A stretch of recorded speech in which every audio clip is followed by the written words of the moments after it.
Chào các bạn, chào mừng các bạn đã đến với kênh Cuộc Sống Nga.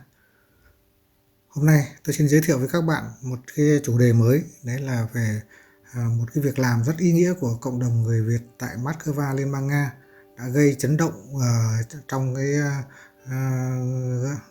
đã gây chấn động đối với người dân Nga trong cái thời gian vừa qua. Rất mỏng, rất thoáng nếu mà để mà làm khẩu trang. Trong cái đợt dịch Covid-19 vừa qua, người dân Nga không khỏi bất ngờ khi được người dân Việt Nam phát cho những chiếc khẩu trang vải xinh xắn, sạch sẽ, mà họ còn bất ngờ hơn vì những chiếc khẩu trang này là món quà hết sức ý nghĩa và tấm lòng của những người Việt Nam gửi tới các bạn Nga trong cái bối cảnh đại dịch Covid-19 đang bùng phát mạnh mẽ.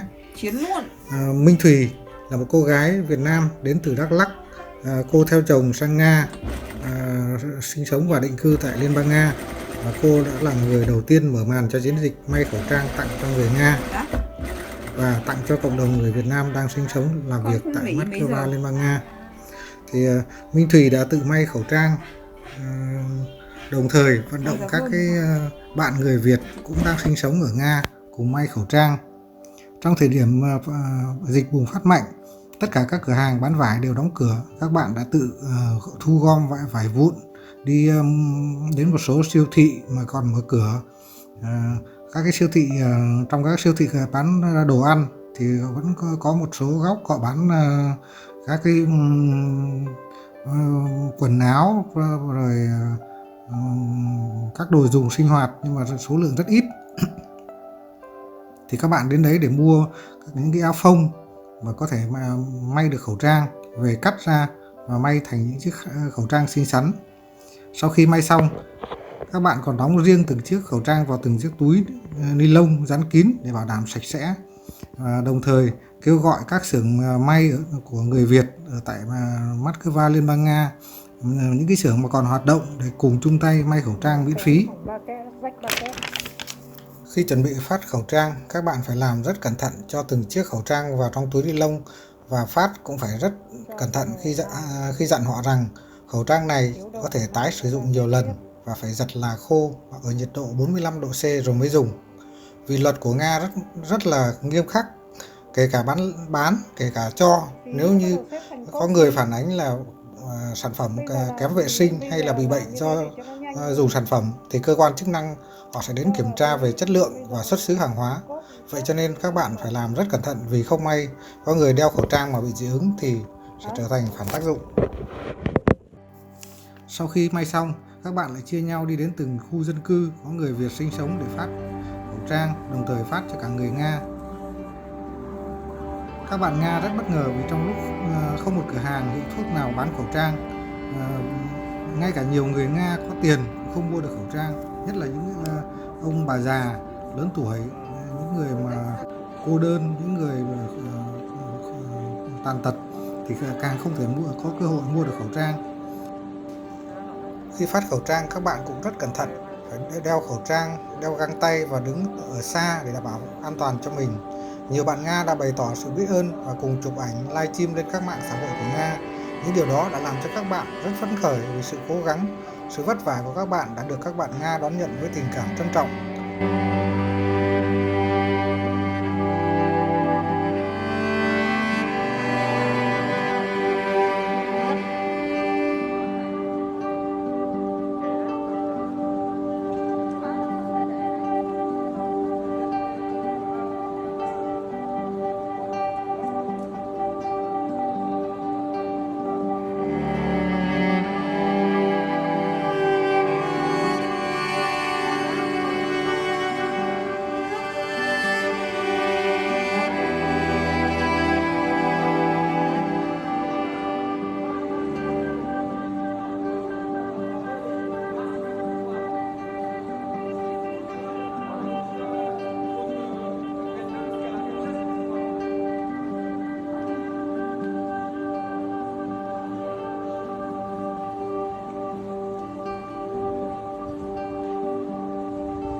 các bạn đến phát khẩu trang ở những siêu thị, được nhân viên siêu thị giúp đỡ rất tận tình. Họ còn ra giúp phát khẩu trang, giúp đỡ các bạn bê đồ và làm các công việc khác và hướng dẫn người Nga cách sử dụng.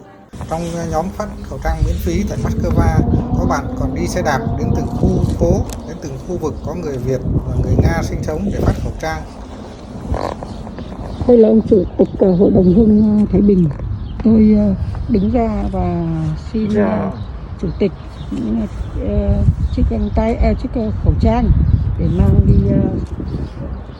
tặng những bà con cộng đồng người Việt Nam mình, và quận Lưu và quận Marino và bên Cha nữa, và tặng những người Tây, rồi tặng cả những người quét rác. Tại thực ra là tôi đi tặng thì tôi chẳng biết ai giàu ai nghèo cả, mà cũng chẳng làm màu, cũng chẳng làm câu like gì cả. Nên là hành trình của tôi này, cái chiếc xe đạp này đấy, chiếc xe đạp đi cùng bên tôi đấy. Còn đây là ông chủ tịch đấy. Bây giờ bắt đầu là tôi đi ship hàng về cho mọi người. Thế nên có là đây đi xe đạp điện đi khắp Moscow để chị đưa phân phát cho bà con đương sinh sống tại bên Nga này. Đấy, cảm ơn anh chị rất là tốt mà rất là quý mến bà con đương sống ở bên chợ Lưu và chợ Salabot. Chị đi 2 ngày hôm nay phân phát cho bà con toàn thể Việt Nam chúng ta đây. Đấy. Chị sống có tình có lý, có nghĩa này. 4 ngày đi phát cho bà con đây này. Đấy, đường phố các thứ này kia, nhà cờ va chị đi khắp nơi khắp trốn để chị phân phát này. Đấy, cờ va đùm 4 năm này. Đấy. Thì khi mà các bạn mà mang cái khẩu trang đến tặng cho họ thì nhiều người tỏ ra rất là xúc động và cảm ơn tấm lòng của người Việt Nam. Trong lúc khó khăn của đại dịch, các bạn Việt Nam đã mang đến điều kỳ diệu nhằm tri ân những tình cảm mà người Nga đã và đang dành cho người Việt Nam, cho đất nước Việt Nam, đồng thời mang lại cái nhìn mới của người dân Nga đối với người Việt Nam, cũng như cộng đồng người Việt Nam đang sinh sống tại Liên bang Nga.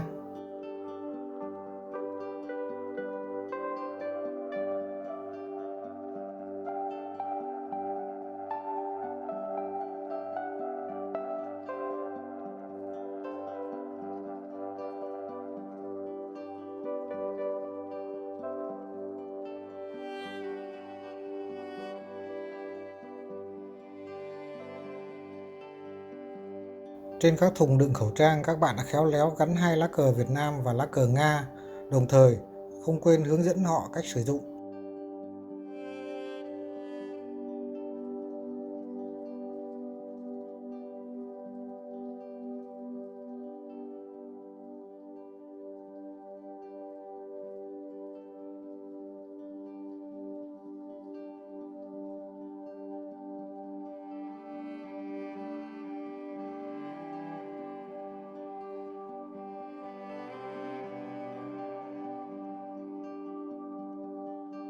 Đến khi các cửa hàng hiệu thuốc bắt đầu có khẩu trang để bán thì các bạn sẽ chuyển sang làm kính chắn bọt để tặng cho các y bác sĩ trong bệnh viện và tặng cho bà con người Việt trong các cái chuyến bay hồi hương trở về nước.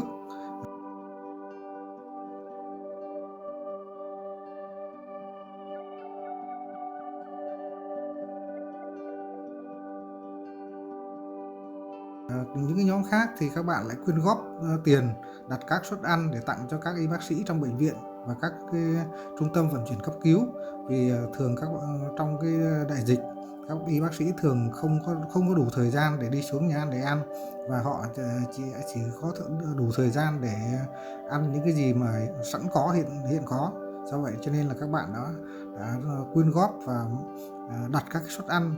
Các cái suất ăn này suất ăn hương vị người Việt, như là bún, nem, rồi những cái món ăn nhanh để mang đến cho các y bác sĩ trong cái lúc giải lao, thì các y bác sĩ có thể ăn trưa, bởi vì là trong lúc đại dịch thì ngay cả các cái nhà ăn của Nga cũng hoạt động cũng rất là kém. Do vậy cho nên là nhiều nơi rất là nhiều y bác sĩ là không có điều kiện để ăn uống và không đảm bảo sức khỏe. Trong bối cảnh dịch bệnh đang còn diễn biến có nhiều bất thường, chúc tất cả các bạn luôn khỏe và cùng nhau vun đắp những tình cảm tốt đẹp giữa hai đất nước, hai dân tộc và hai cộng đồng Việt Nga mãi mãi gắn kết hữu nghị và phát triển. Cảm ơn các bạn đã theo dõi video của chúng tôi. Xin các bạn ấn like, ấn chuông, ấn đăng ký để xem những video tiếp theo. Xin trân trọng cảm ơn.